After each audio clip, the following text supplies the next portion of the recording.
மையல்னா மோகம் தானே கரெக்டாக அர்த்தம் கவிஞரே? ஈர்ப்பு, ஈர்ப்பு, மோகம். ஆமாம், தமிழ்நாட்டிலேயே தமிழ் மக்களுக்கு எல்லாத்தையும் விட ஒரு மையல் அப்படின்னா சினிமா தான். சினிமா மேலே எல்லாருக்கும் அந்த மோகம், அந்த மையல் இருக்குது. அந்த மையல் இருந்தனால தான் ஒரு எம்ஜி ராமச்சந்திரன் புரட்சித் தலைவர் அவர்கள் முதலமைச்சராக முடிஞ்சது. சினிமா மீது மக்களுக்கு மையல் இருந்தால்தான் ஜெயலலிதா அம்மா அவர்கள் முதலமைச்சராக ஆக முடிஞ்சது.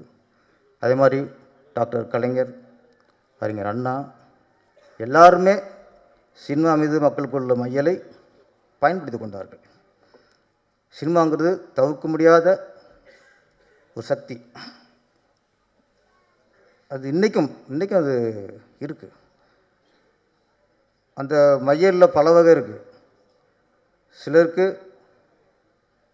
ஒரு நடிகரோட நடிப்பு மேலே மையல் இருக்கும், சிலருக்கு நடிகர் மேலேயே மையல் இருக்கும்.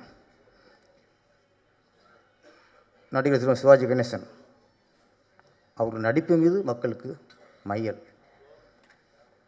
புரட்சித் தலைவர் எம்ஜிஆர் மீது மக்களுக்கு மையல், அவரே பிடிக்கும் அவருக்கு.